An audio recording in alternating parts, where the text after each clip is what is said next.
വാർത്തകളിലേക്ക്. എലപ്പുള്ളി മദ്യ പ്ലാന്റ് അഴിമതി ആരോപണത്തിൽ സഭയിൽ ഇന്ന് മുഖ്യമന്ത്രി മറുപടി പറയും. പ്രതിഷേധം തുടരാനാണ് പ്രതിപക്ഷത്തിന്റെ നീക്കം. നിയമസഭാ സമ്മേളനം ഇന്ന് പിരിയും.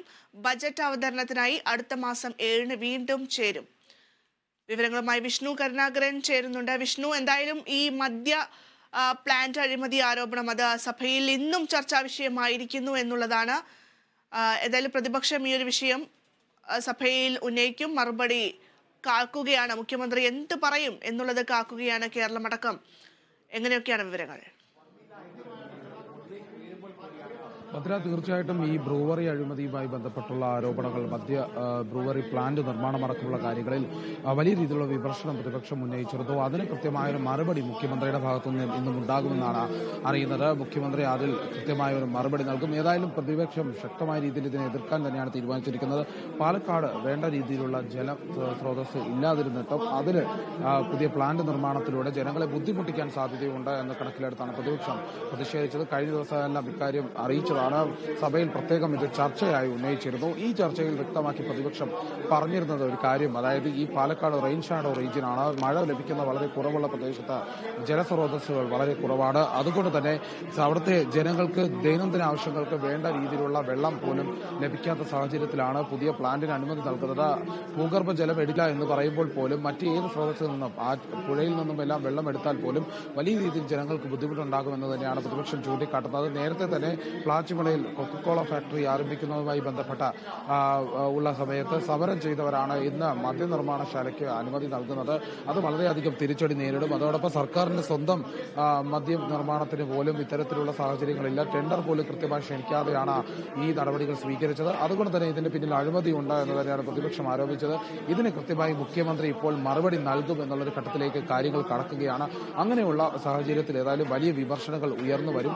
ഏതായാലും ഇന്ന് മുഖ്യമന്ത്രി ഇതിന് കൃത്യമായി ഒരു മറുപടി നൽകുന്ന ഒരു അവസ്ഥയിലേക്ക് തന്നെയാണ് കാര്യമുണ്ടാകുന്നത്. ഏതായാലും വലിയ വിമർശനങ്ങൾ ഉയരാനുള്ള സാധ്യത ഇപ്പോഴും നിലനിൽക്കുന്നുണ്ട്. വിഷ്ണു, എന്തൊക്കെ കാര്യങ്ങൾ ഒരു പക്ഷേ ഇന്ന് മുഖ്യമന്ത്രി നൽകാനുള്ള സാഹചര്യങ്ങളുണ്ട്? കാരണം നമുക്കറിയാം ഈ പ്രദേശവാസികളുടെ ഒരു ആശങ്ക എന്ന് പറയുന്നത് അവരുടെ കുടിവെള്ളവുമായി ബന്ധപ്പെട്ടതാണ് ഏറ്റവും പ്രധാനപ്പെട്ട ഒരു കാര്യം. അതേസമയം പ്രതിപക്ഷം ഉന്നയിക്കുന്ന ആരോപണം എന്ന് പറയുന്നത് ഈ ഒയാസിസ് കമ്പനിക്ക് എന്തുകൊണ്ട് നൽകി എന്നുള്ളതാണ്. ഇത്തരത്തിൽ നിരവധി ആശങ്കകൾ നിലനിൽക്കുമ്പോൾ അതിനൊക്കെ മറുപടി നൽകാനുള്ള സാഹചര്യങ്ങളുണ്ടോ? തീർച്ചയായിട്ടും മുഖ്യമന്ത്രി ഒരു പൂർണ്ണമായ ഒരു വിശദീകരണം നൽകാൻ തന്നെയാണ് സാധ്യത. കാരണം ഇതിൽ ജലസ്രോതസ്സുകൾ കുറവാണ്, വെള്ളം ലഭിക്കുന്നതിൽ ആശങ്കയുണ്ട് എന്ന് തന്നെയാണ്, ജലചൂഷണം എന്ന് ചൂണ്ടിക്കാട്ടി തന്നെയാണ് പ്രതിപക്ഷം നേരത്തെ വിമർശനം ഉന്നയിച്ചത്. ഇത് ജനങ്ങൾക്ക് കാര്യമായി ബാധിക്കുന്നുണ്ട്.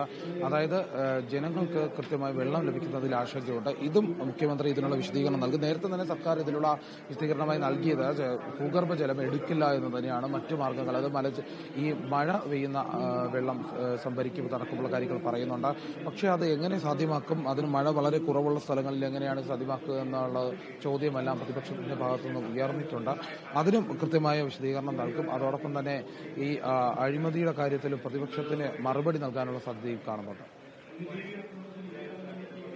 ശരി, വിഷ്ണു കരുണാകരനാണ് വാർത്തയുടെ വിശദാംശങ്ങൾ നൽകുന്നത്. എലപ്പുള്ളി മദ്യ പ്ലാന്റ് അഴിമതി ആരോപണത്തിൽ സഭയിൽ ഇന്ന് മുഖ്യമന്ത്രി മറുപടി പറയും. പ്രതിഷേധം തുടരാൻ തന്നെയാണ് പ്രതിപക്ഷത്തിന്റെ നീക്കം. പ്രധാനമായും പറയുന്നത് ഒയാസിസ് കമ്പനിക്ക് എന്തുകൊണ്ടാണ് ഈ കരാർ നൽകിയത് എന്നുള്ളതാണ് പ്രതിപക്ഷം പ്രധാനമായും ഉന്നയിക്കുന്നത്. കാരണം കഴിഞ്ഞ ദിവസം രാഹുൽ മാങ്കൂട്ടത്തിലടക്കം പ്രതിഷേധം ഉന്നയിച്ചിരുന്നു.